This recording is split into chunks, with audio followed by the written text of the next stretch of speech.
You are listening to the Marc Guzman Podcast Experience.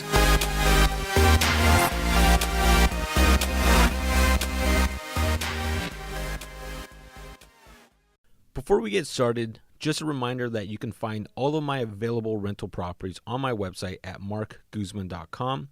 If you own investment property, click on the Owner Services section to see our complete list of services. Today, we have yet another Bay Area winery on the podcast, the Four Fools Winery in Rodeo. Located on the shores of San Pablo Bay, Four Fools Winery was founded by John and Marcia Conroy and Dana and Marc Grisham a few years ago. Each brought their own special skills to help make Four Fools Winery a success.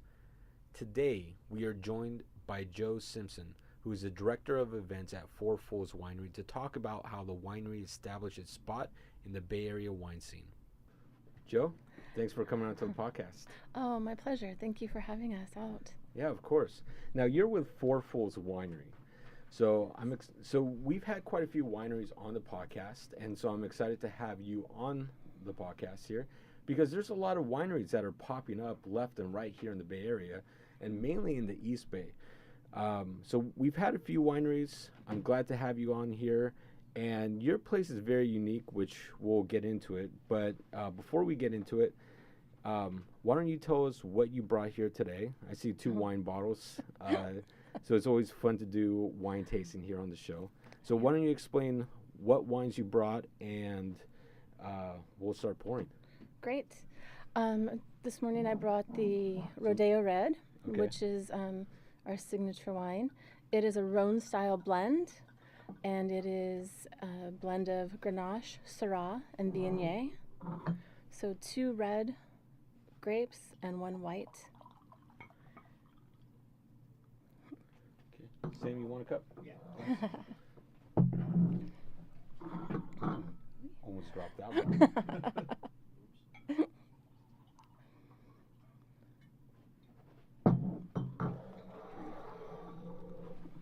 Step in from the camera. Okay, well, cheers. Cheers.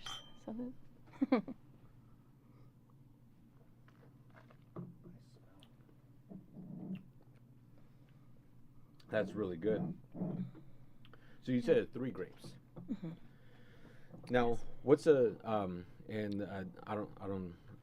I was pouring, wasn't really paying attention. But did you break down the percentage of the different grapes? They do in the blend. Okay. Unfortunately, I don't know if this one is even for all 3. I would suspect there's different percentage of each one, but I can follow up with you on the answer for that one. Okay. Yeah, and then you also brought what other? The other wine we just bottled. It is our 2013 Cabernet Sauvignon. Okay. And the Queen's Revenge Cabernet. I love the labels, and the smell. So the smell for the Rodeo Red, and I like that name too because you guys are located in Rodeo, California. Correct. Now, for a lot of people that see Rodeo, they say Rodeo, California. Mm-hmm. That's got to be a sin to call it Rodeo, California, right? You know, I've heard it both ways because there used to be a rodeo there. Oh, really? So, I guess technically the proper pronunciation Rodeo, but Rodeo established the town too. So. Oh, very interesting. So, one thing I like to ask every single guest is, what has your attention right now?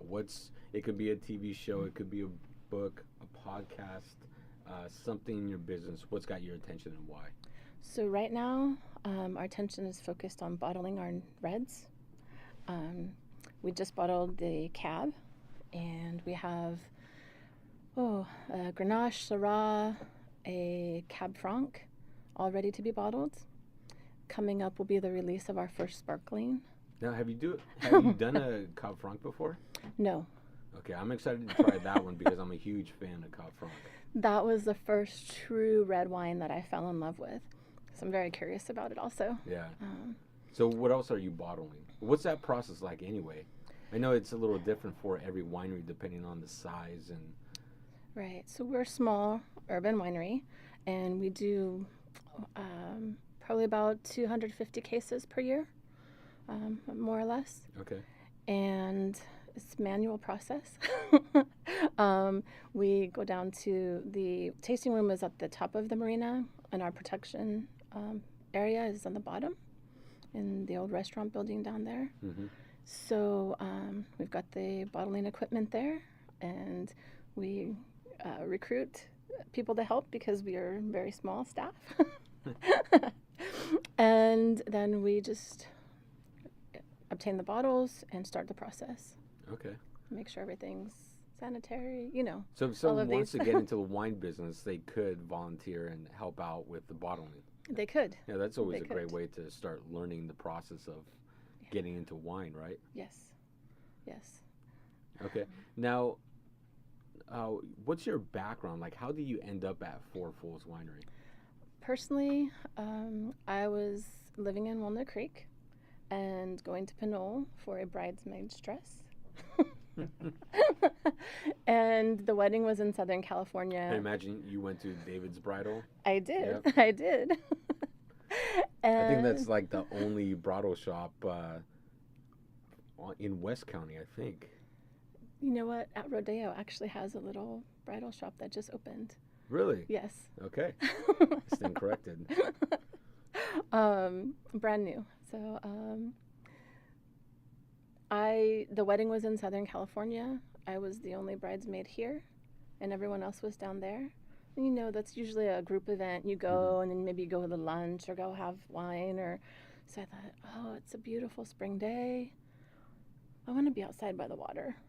And so I opened my map, and I was like, winery between here and home. Okay, I have to go check this out. And how did I not know about this sooner? Mm-hmm. And that's how I discovered Four Fools Winery. Okay, so you discovered them basically as a consumer looking for a place just to kick back and relax. Yes. Okay, now how do you end up working there? So that was spring. In the fall, I received the newsletter, and they were looking for a yoga instructor. So I said, I can do that. I have my 500-hour teaching certification for yoga. And I sent an email responding and interviewed with Marcia Conroy, who was one of the founders, and started teaching yoga there, their third anniversary. Okay. So they were doing wine and yoga classes? On Sunday mornings, so it's not technically together. Sunday morning, yoga. But you could walk over after yoga and get a glass of wine. Exactly. And so I'm also teaching currently on Wednesday evenings, and so also offering that to students after class to sit and have some community, some wine, and maybe watch the sunset. Okay. Now, the location where Four Fools Winery is pretty, it's unique because, one, it's a little difficult to find if you're not too familiar with Rodeo and that entire area. But once you find it, it's pretty neat because there's like a little bridge that you have to go over the train tracks, but it's like being transported into a completely different city. That's what it feels like once you go over this bridge, and then you have the winery there, and it's right by the water, which is great. Yes. And some amazing sunsets too. Yes, definitely. Now, has the winery always been there? No. October of this year will be our 5-year anniversary. So 2013, the winery was established. Two of the partners, Marc and Dana Grisham, are partners in the property with other friends who just so happen to own Bray's Vineyard out in Shenandoah Valley. And they're partners in the property.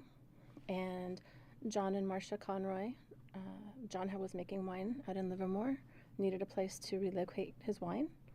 And they've been lifelong friends over 40 years. And Marc, they said, just bring it up here. We'll start a winery. And this brings us to how we arrived at our name.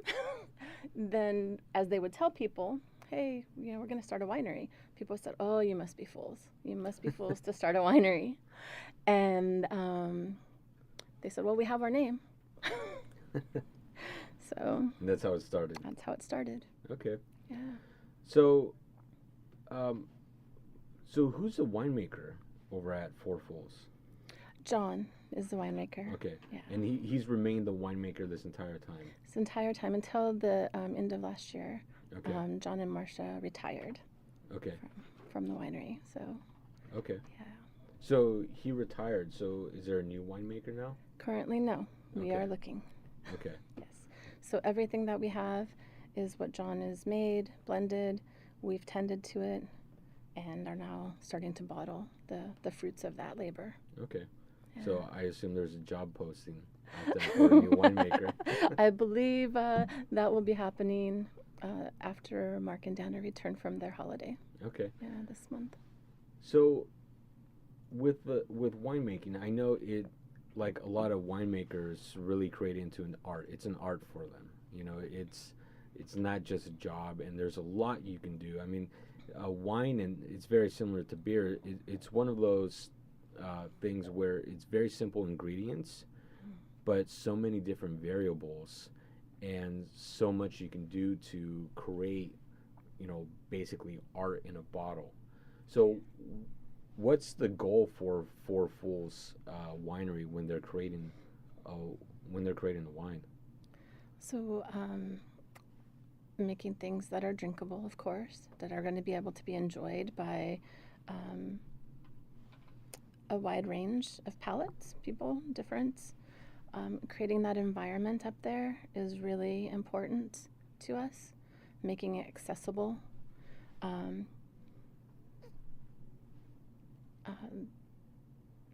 I know when John was there, he had a sensitivity to tannins, so he would blend them with lower tannins. Okay. And make them, it's maybe a little softer. Okay. In some respects. So that would be great wine for people that don't really like tannins. Like, I'm a huge fan of heavy tannin, Yeah. but like my girlfriend is not. Like, she really doesn't like, and especially when it dries up your mouth. Not a big fan of that, right? Yeah. So so yeah, if someone doesn't like heavy tannins, so then that wine would be perfect for them. Right. Some of them, not all of them. These two that I brought today, yes. We had a Zinfandel, which we ran out of about 4 weeks ago. And that one had that dry finish to it, that tannin quality. And many people really enjoyed that. It was one of my favorites, too. Okay.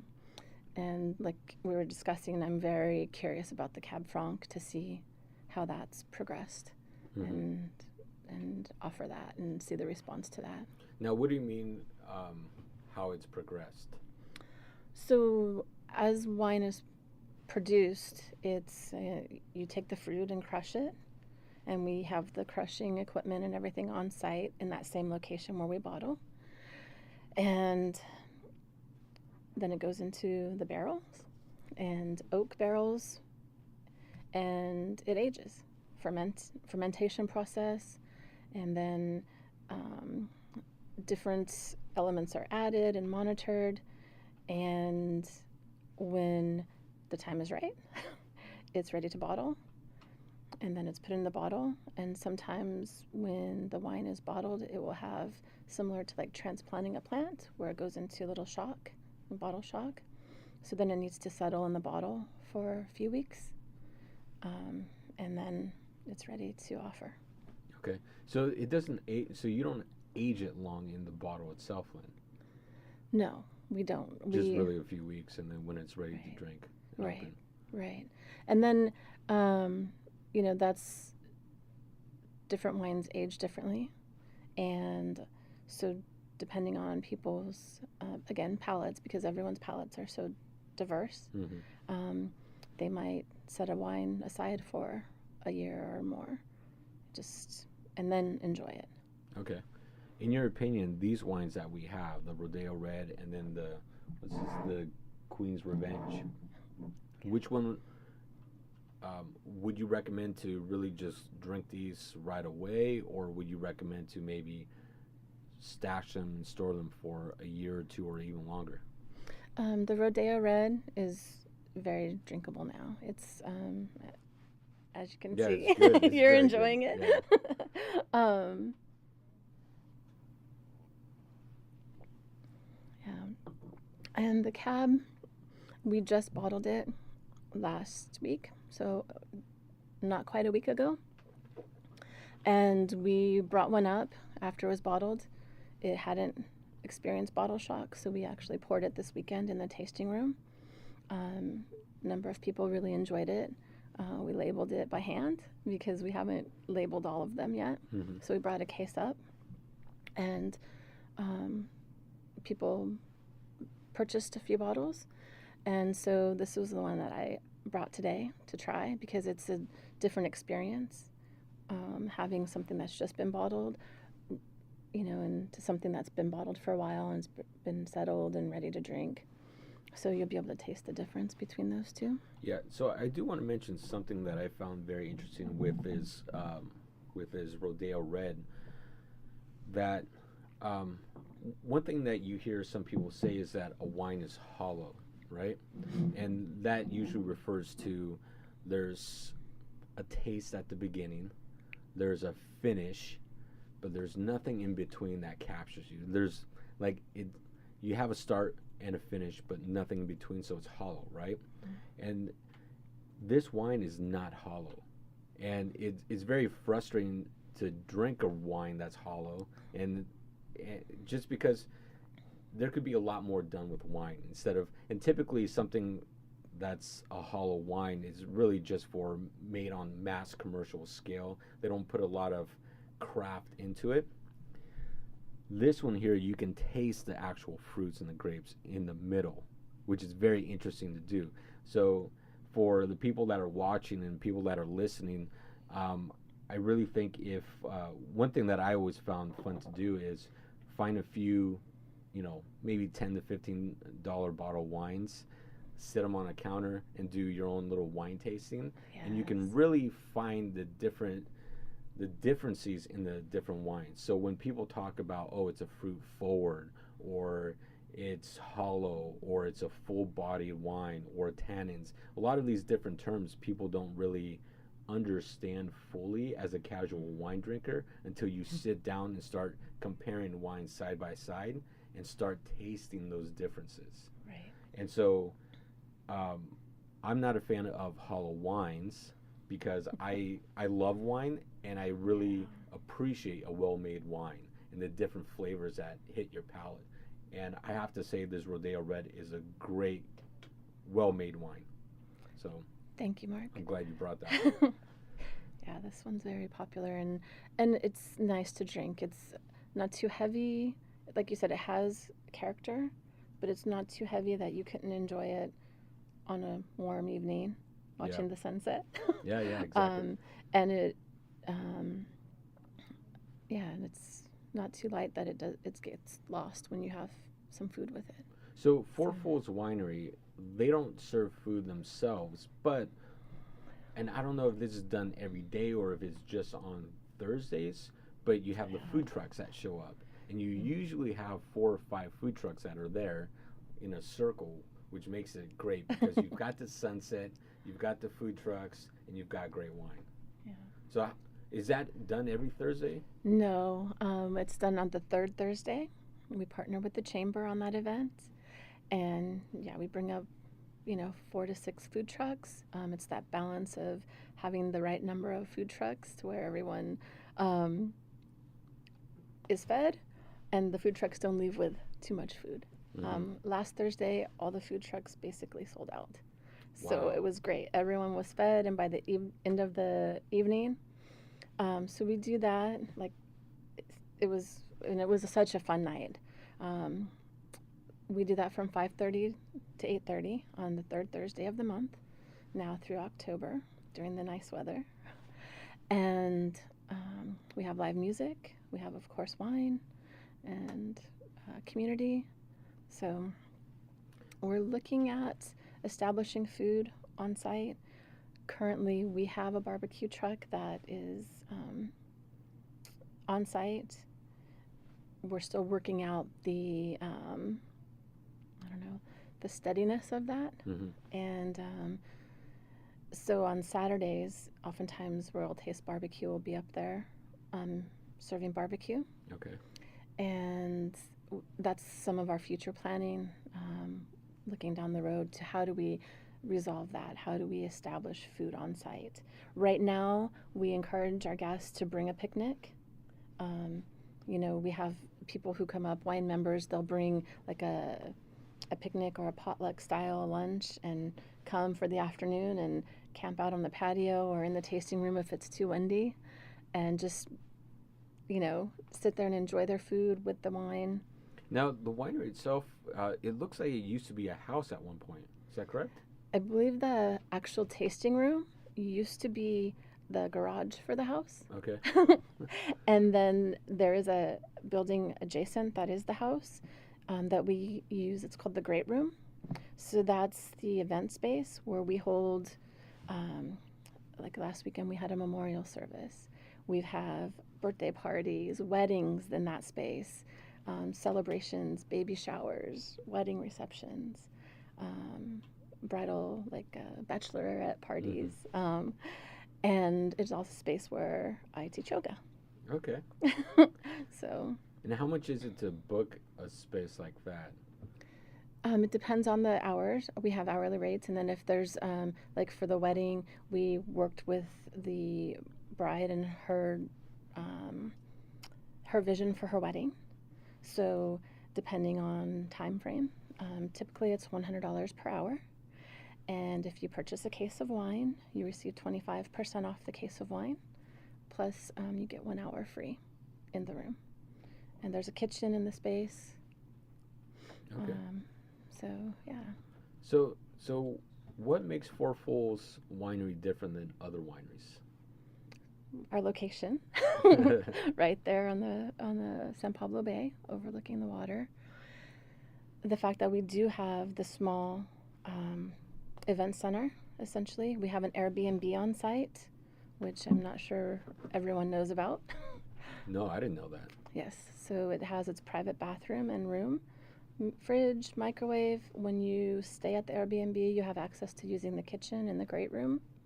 Its own private deck that's not connected to the rest of the deck on the house. Okay. We've got our bandstand for live music. Encourage artists to come up and play. And typically, what kind of music do you have? What type of live music do you have there? So our house band is Crossroads, and they're rock. But we've had all different artists. We've had just like piano, jazzy. We've had jazz band, like rock country, and I've been talking with a music person, a promoter, I guess, and he has an artist that's like Creole Cajun inspired artist. Mm-hmm. So I think that would be very fun to have this artist up and maybe coordinate with the barbecue folks or someone and get some Cajun food up there. And I spent some time in Southeast Texas, so it has a soft spot in my heart. So is the Airbnb used often? Because I think that would be so cool to show up, like stay at a winery and have access to not just the wine, but then the music, and then especially if you book it during the time where the food trucks pop up. And I just think that would just be very cool to do. Yes. Now, how much is it, Airbnb? Airbnb is listed on Airbnb, $95 per night. And then Airbnb, there's some like cleaning and taxes, so those are added on. Yeah. And then upon arrival, you receive a bottle of wine and continental breakfast. And we work with people, like I always check in with them. Hey, what are your dietary? Do you have any dietary constraints? White wine, red wine, and then we accommodate that. Yeah, this is very cool. Very cool. I don't think I've ever heard of a winery actually hosting an Airbnb to stay there. I think that's pretty neat. It's pretty cool. Yeah. And then it's there, like when we had a wedding on a Wednesday, actually, just a couple weeks ago, and the bridal party was able to use the room to get ready to prepare for. Yeah. So. Yeah. Okay, so I'm gonna try this other one here, the Queen's Revenge. Okay. So this Rodeo Red, obviously you came up with the name, being that Rodeo is where the winery is located. How did the name for Queen's Revenge come up? Oh, I wish I knew the answer to that question. There's some questions since I just started taking over the direct, even though I've been affiliated with the winery for about 3 years now, it's there's still some questions and answers that I'm learning. Mm-hmm. Now, it says Lodi here, so the grapes are coming from Lodi. The grapes are coming from Lodi, correct. Okay. We source our grapes from Amador County, Shenandoah Valley, Lodi, and then we have another red blend. It's just called Red Blend. That we actually source the grapes from Martinez here, just right up down the street. Oh, really? Yeah. Martinez? Yeah, it's a Merlot and Barbera blend. Okay. You know, it's funny, the one thing that I've learned since doing this podcast and having a few wineries on the show is that only 4% of the grapes of all the wine that California produces really comes from Napa. 96% of the grapes come from all over California. So you have Mendocino County, you have Lake County, you have Sonoma, you have Lodi, Central Valley, even Southern California. And yeah, I mean, that's a very interesting fact. Only 4% really come from Napa. Because everyone thinks Napa is this big producer of wine, and it's really not. They're just kind of famous for some amazing wines. Right. Yeah. They have some very specific regions there. I mean, all over, but correct. And so is the winery open every single day? no. What days is Not it yet. Currently, we're open on Saturdays and Sundays from 1 to 6 p.m. And on the third Thursday for food trucks. We do have special events occasionally. Looking at opening another evening during the week and moving towards maybe getting open, like having the tasting room open all day. But right now, to maybe open on a Wednesday evening or a Thursday evening. Mm-hmm. So we can enjoy a little relaxation after work, sunset. People can come out for yoga. So that's one of the other focus points that you were asking. So I just tried this Queen's Revenge, and it's a very fruity cab. Very fruity cab. Very low on tannins. So yeah, I mean, it's a great wine. I like this. Between the two, I like the Rodeo blend much better. The Rodeo Red. Yeah, the Rodeo Red. Yeah. But the cab is really good. It's very fruity. So how many total wines do you have right now? Right now, and do you have any whites? We do have whites. We just released a Rodeo white. We've been, over the years, having many requests for something sweet, which we haven't had. We had a Rodeo white last year that we ran out of. And even though it was made with Moscato grapes, the nose was very sweet smelling, but it wasn't sweet in that respect. Mm-hmm. What you would associate with Moscato. So we just released a Riesling Muscat blend, and it's the new Rodeo white. And then we have a Sauvignon Blanc and a Chardonnay. And the Chardonnay is a blended Chardonnay. One Chardonnay was aged in stainless, one in oak, and then they're blended with the same white that's in the Rodeo Red, the Viognier, less than 15%, so it can still be called Chardonnay, mm-hmm. but it is a blended Chardonnay. Okay, interesting. Yeah. So do you like to pair these wines with specific foods, or are you more of the, hey, I'll just drink whatever at any time? So working in the tasting room, you open the bottle, you taste it to make sure the cork hasn't gone bad, or mm-hmm. something hasn't happened to the bottle to compromise the wine. Okay, so before going forward, you mentioned the cork going bad, yes. Like a corked wine. Right. I've had, out of all the wines all the bottles I've opened, I've had 2 corked bottles. But how can someone know it's corked? What's the sign right away? Well, a couple of things. What I've experienced is the cork, one is dry and crumbly or saturated. Sort of 2 extremes there with the cork when you remove it. And then the smell is a big indicator. And then finally the taste. So the smell, because that's usually the big indicator. Yeah. What's it smell like? Just so people know what a corked wine is. It can smell like the cork, or vinegary. Like, I don't know, some people I think maybe equate it to like a skunky smell or a musky smell. Yeah, I'd like to explain it like mold mixed with barnyard. That's a good description. So if you can imagine those 2 smells together, you have a corked wine. Yeah. Yeah. And then if you're at a restaurant, make sure to send that back. So I know starting any business is difficult, and starting a winery is even more difficult because of the amount of money and skill and everything that goes into it. What were some of the big challenges that the winery had, or what are some of the challenges that the winery is facing today? Obviously, right now we know you're looking for a new winemaker, but right. I wasn't there for the initial startup. One thing I can say is that location. It's a wonderful location. However, we have neighbors 3 blocks away who still don't know we're there. Mm-hmm. And how do we reach, how do we get that word out? We're fortunate that the property is, settled. Partnership with the owners of the winery, with the property partners, allows us that space.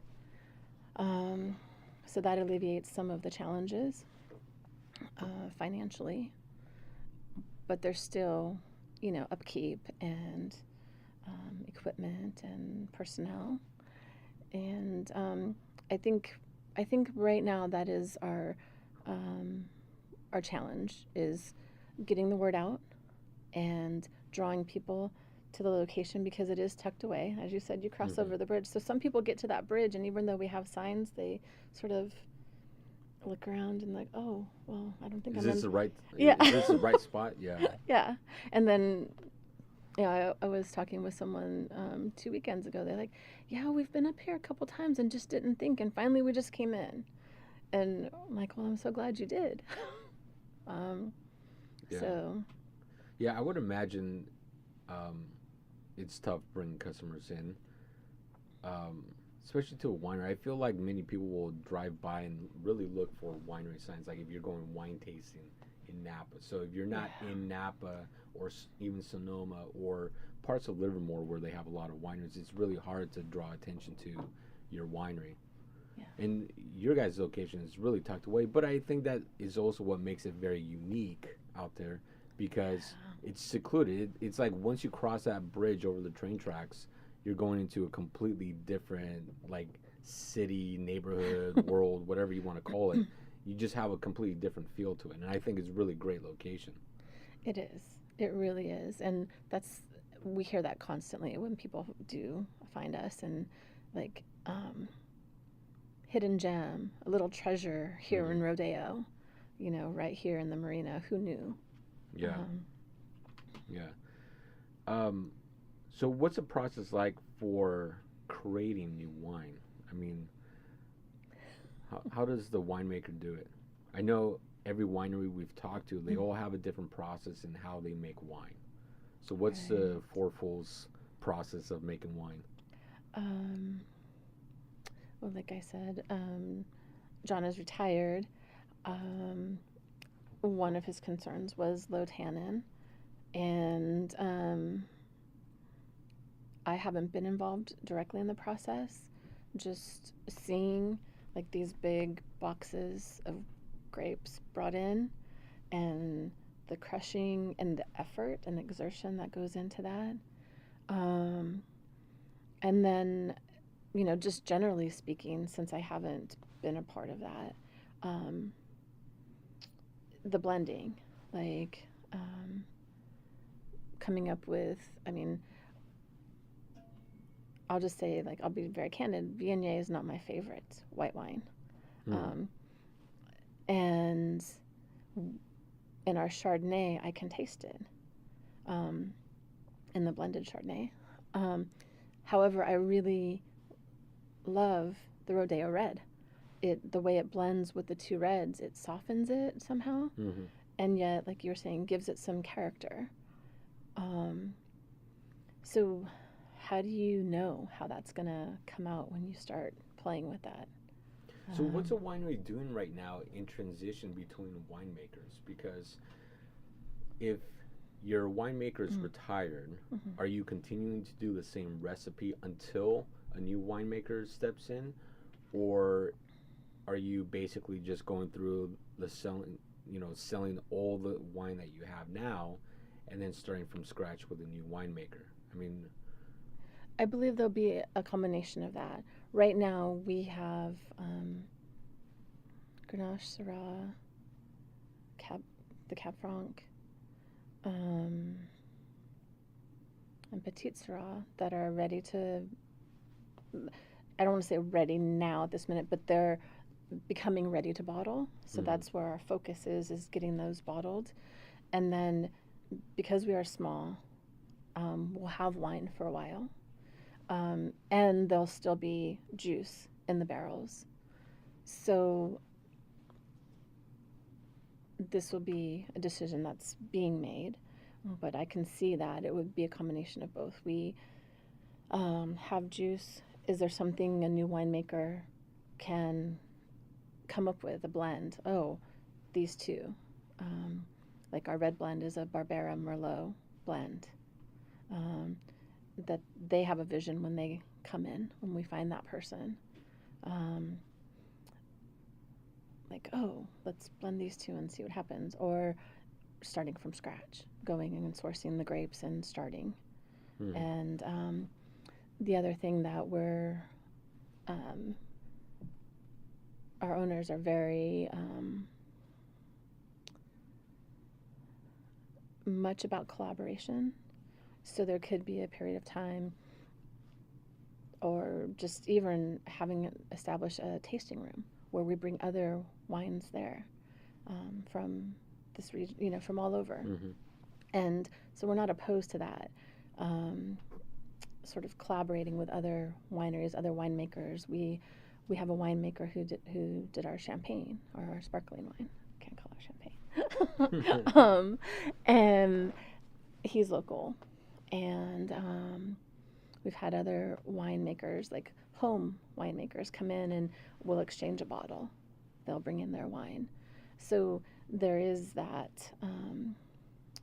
traffic that's coming through where we have exposure to individuals who are making wine. So, yeah, that's all to be determined. So how much do these bottles right here retail for? So this Rodeo Red is 18, and the Cab is 24. Okay. Yep. In your experience in working in wine, what makes a good bottle? What makes a bad bottle? So personal, so very personal. Bad bottle, corked bottle. Well, probably, you know what? I probably should have asked what makes a good wine and a bad wine. Yeah. For me, with wine selection, I think the qualities you were saying, something that has character, something that's not hollow. For me, it's like mood, weather, food. I don't have just like always go to one wine. It's like, oh, it's so hot today. I typically, of course, when I first started drinking wines, the sweet wines were like, oh, these are delicious. And then progress as you taste and your palate changes. And then the first red wine that I just was like, oh, this is delicious, was a Cab Franc. And but oh, it's so hot today. I'm not gonna pour myself a glass of Cab or Mm-hmm. a Zinfandel or something.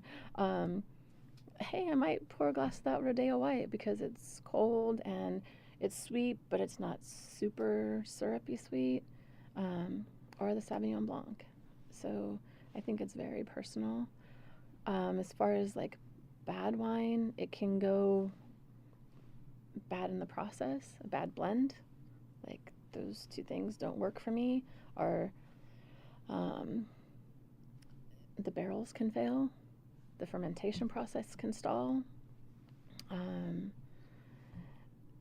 corks can go bad, and you know, I can taste the Viognier in our Chardonnay. Some people love our Chardonnay, and it's so personal. It's so like diverse. How Now, as a small winery, how's the business competition out there? Is it pretty tough to crack into different markets? can you say a little more about that?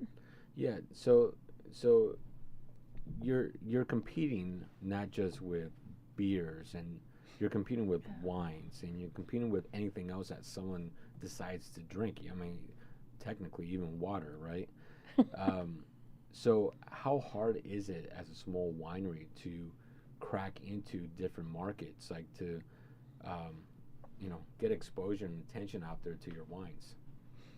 I think it is one of our challenge, like I was saying, like drawing people to us because we don't necessarily distribute. We don't distribute our wine. We've had like the little liquor store down the road carried our wine for a while, and we have worked to collaborate with local restaurants. We do have agreements with some of the restaurants that they won't charge a corkage fee if someone brings our wine in. However, actually, What restaurant is that? Powder Cake, Powder Keg? yeah, Okay. and Aleila's by the Bay. Okay. So, and Both in Hercules, California. yeah, yeah. So, and then I think maybe Dead Fish doesn't charge corkage, Mm-hmm. so a number of our customers, our guests will come in and take our wine and, oh, we're heading off to Dead Fish. Yeah. So, so I think it is a challenge. How do you see the Bay Area wine culture developing?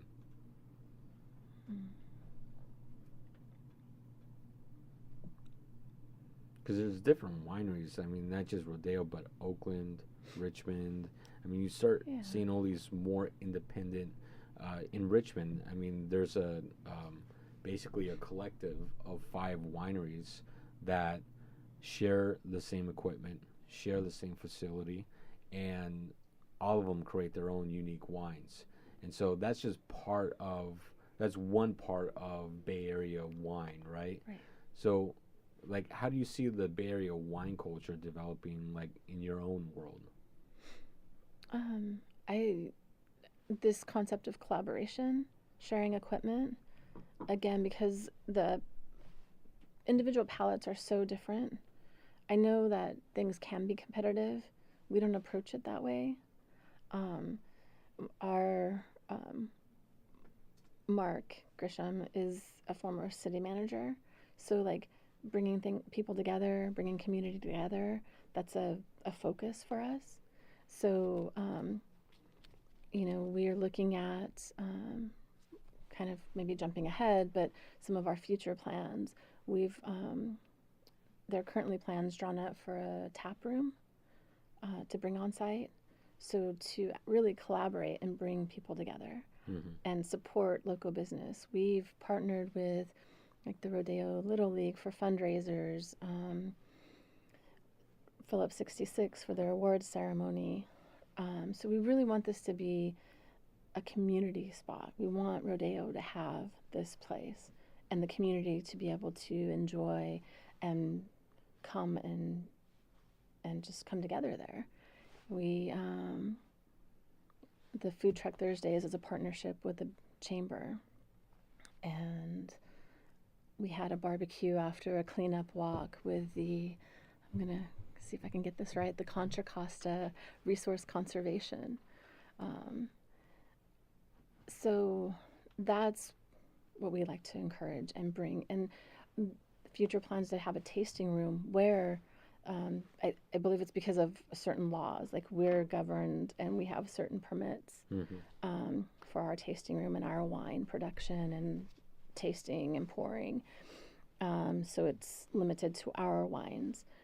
However, expanding and having an additional tasting room where maybe we can encourage small winemakers to come up and offer their wines. So that's Great. sort of our vision for that. Okay. So definitely future plans. Yes.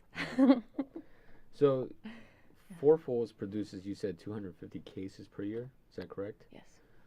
I assume there's plans to increase that production. Or are you looking to really just stay as a very small winery and like very community based? That's sort of the feel, that sort of Cheers feel where everyone knows your name. Yeah. Where people can come and locals can come and hang out and enjoy the sunset or enjoy an afternoon picnic on the back deck and just sit and relax and come together. Yeah. And Ricky's Corner is right close by. Yes. The fried chicken's the best. Yes, it is. Grab a bucket of that and maybe 1 or 2 bottles of Four Fools and you're set. Yep.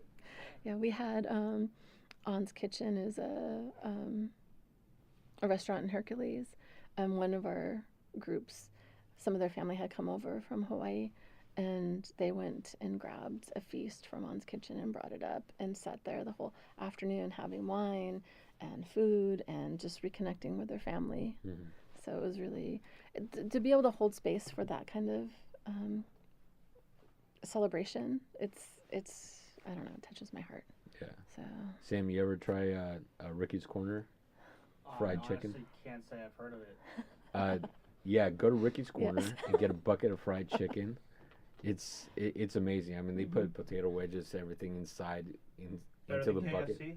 Oh, yeah. No comparison. Yeah, I think once you have their I feel like fried, it's insulting to even compare the two.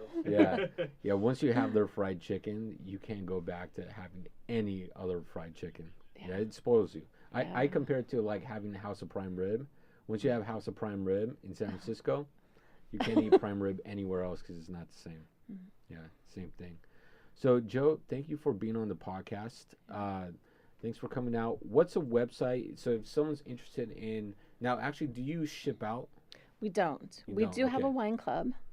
And with the wine club, it's a pickup. 3 times a year, 2 bottles, so 6 bottles through the year. Free tastings offered to our wine club members, 25% case discount, and then we have special offers through the year that we Perfect. put out.